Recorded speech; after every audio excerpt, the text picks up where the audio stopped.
ಮೊಳಕಾಲ್ಮೂರು ಅಕ್ಟೋಬರ್ನಲ್ಲಿ ನಡೆಯಲಿರುವ ಆಗ್ನೇಯ ಪದವೀಧರ ಕ್ಷೇತ್ರದ ಚುನಾವಣೆಗೆ ಬಿಜೆಪಿ ತಯಾರಿ ಆರಂಭ.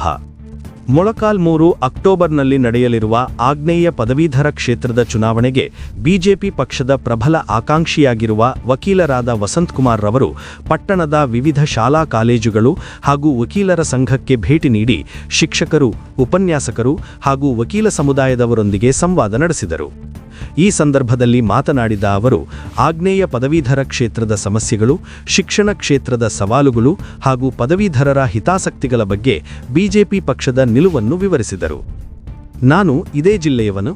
ಬಿಜೆಪಿ ಪಕ್ಷದಲ್ಲಿ ಕಾನೂನು ಪ್ರಕೋಷ್ಠದ ಸಂಚಾಲಕರಾಗಿ ಸೇವೆ ಸಲ್ಲಿಸಿದ್ದೇನೆ ಮತ್ತು ಬೆಂಗಳೂರು ವಿಶ್ವವಿದ್ಯಾಲಯದ ನಿಕಟಪೂರ್ವ ಸಿಂಡಿಕೇಟ್ ಸದಸ್ಯನಾಗಿ ಕಾರ್ಯನಿರ್ವಹಿಸಿದ ಅನುಭವ ನನಗಿದೆ.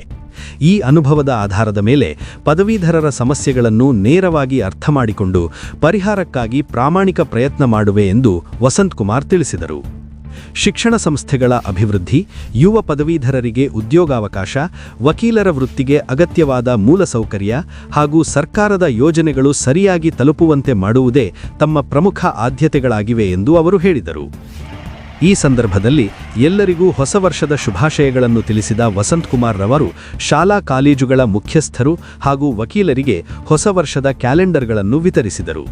ಮುಂದಿನ ದಿನಗಳಲ್ಲಿ ಮತ್ತೆ ಭೇಟಿ ನೀಡಿ ನಿಮ್ಮ ಸಲಹೆ, ಅಭಿಪ್ರಾಯಗಳನ್ನು ಪಡೆದುಕೊಳ್ಳುವೆ ಎಂದು ತಿಳಿಸಿದರು. ಈ ಸಂದರ್ಭದಲ್ಲಿ ಸ್ಥಳೀಯ ಬಿಜೆಪಿ ಮುಖಂಡ ಕೆ. ತಿಪ್ಪೇಸ್ವಾಮಿ ಗಾಯಕ್ವಾಡ್, ಕಿರಣ್ ಪ್ರಭು ಮುಂತಾದವರಿದ್ದರು. ಸಂಘಟಿತರಾಗಿ ಬಿಜೆಪಿ ಅಭ್ಯರ್ಥಿಯನ್ನು ಗೆಲ್ಲಿಸೋಣ ಎಂಬತಕ್ಕಂಥ ಒಂದು ವಿಚಾರವನ್ನು ಇವತ್ತು ಇಲ್ಲಿ ಕೂತು ನಾವೆಲ್ಲ ಮುಖಂಡರು ಮಾಡಿದ್ದೇವೆ. ಮುಂದಿನ ದಿನಗಳಲ್ಲಿ ಮತ್ತೆ ಆಗಾಗ್ಗೆ ನಾನು ಮೊಳಕಾಲ್ಮೂರಿಗೆ ಭೇಟಿ ಕೊಡ್ತಾ ಇರ್ತೀನಿ. ಪದವೀಧರರ ಸಮಸ್ಯೆಗಳನ್ನು ಆಲಿಸಿ ಮುಂದೆ ನಾನು ಪದವೀಧರರ ಧ್ವನಿಯಾಗಿ ವಿಧಾನ ಪರಿಷತ್ತಲ್ಲಿ ಕೆಲಸ ಮಾಡಬೇಕು ಅಂತೇಳಿ ಇವತ್ತು ಪ್ರಬಲ ಆಕಾಂಕ್ಷಿಯಾಗಿ 5 ಜಿಲ್ಲೆಗಳಲ್ಲಿ ನಾನು ಓಡಾಡ್ತಾ ಇದ್ದೀನಿ. ವಸಂತಕುಮಾರಾದ ನಾನು ವೃತ್ತಿಯಲ್ಲಿ ವಕೀಲನಾಗಿ ಬೆಂಗಳೂರಿನಲ್ಲಿ ಹೈಕೋರ್ಟ್ ಸೆಷನ್ ಕೋರ್ಟಲ್ಲಿ ಕಳೆದ 17 ವರ್ಷದಿಂದ ಪ್ರಾಕ್ಟೀಸ್ ಮಾಡ್ತಾ ಇದ್ದೀನಿ. ನಾನು ಕಾನೂನು ಪ್ರಕೋಷ್ಠದ ಬಿಜೆಪಿಯ ರಾಜ್ಯ ಸಂಚಾಲಕನಾಗಿ ಕೆಲಸ ಮಾಡ್ತಾ ಇದ್ದೀನಿ. ಇಡೀ ರಾಜ್ಯದ ಕಾರ್ಯಕರ್ತರ ಕೇಸ್ಗಳನ್ನು ನಡೆಸ್ತಕ್ಕಂಥದ್ದು, ಪಕ್ಷದ ಸಂಘಟನೆ ಮಾಡೋ ಕೆಲಸವನ್ನು ಕಳೆದ 16 ವರ್ಷಗಳಿಂದ ಮಾಡ್ತಾ ಇದ್ದೀನಿ. ನಾನು ಒಬ್ಬ ಆಕಾಂಕ್ಷಿಯಾಗಿದ್ದರಿಂದ ನಮ್ಮ ಪಕ್ಷದ ಹಿರಿಯ ನಾಯಕರಲ್ಲಿ, ಕೋರ್ ಕಮಿಟಿ ಸದಸ್ಯರಲ್ಲಿ ನಾನು ವಿನಂತಿ ಮಾಡಿದ್ದೀನಿ, ಒಂದು ಅವಕಾಶ ಮಾಡಿಕೊಟ್ಟಿದ್ದೆ. ಆದರೆ ಈ ಕ್ಷೇತ್ರದಲ್ಲಿ ಒಳ್ಳೆಯ ಕೆಲಸಗಳನ್ನು ಮಾಡಬೇಕು ಅಂತ ಆಸೆ ಇಟ್ಕೊಂಡಿದ್ದೀನಿ.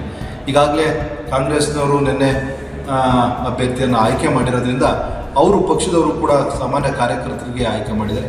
ನನಗೂ ಒಂದು ನಿರೀಕ್ಷೆ ಇದೆ, ನಮ್ಮ ಪಕ್ಷನೂ ಕೂಡ, ಅದರಲ್ಲೂ ನಮ್ಮ ಎಲ್ಲ ಪಕ್ಷಗಳಿಗಿನ ಬಿಜೆಪಿ ವಿಭಿನ್ನವಾದ ಪಕ್ಷ, ಕಾರ್ಯಕರ್ತರನ್ನು ಗುರುತಿ ನಮ್ಮಲ್ಲೂ ಕೂಡ ಸಾಮಾನ್ಯ ಕಾರ್ಯಕರ್ತರಿಗೆ ಒಂದು ಅವಕಾಶ ಮಾಡಿಕೊಡ್ತಾರೆ ಅಂತ ಒಂದು ಆತ್ಮವಿಶ್ವಾಸದಿಂದ ಇವತ್ತು ನಾನು ಎಲ್ಲ ಕಡೆ ಓಡಾಡ್ತಾ ಇದ್ದೀನಿ.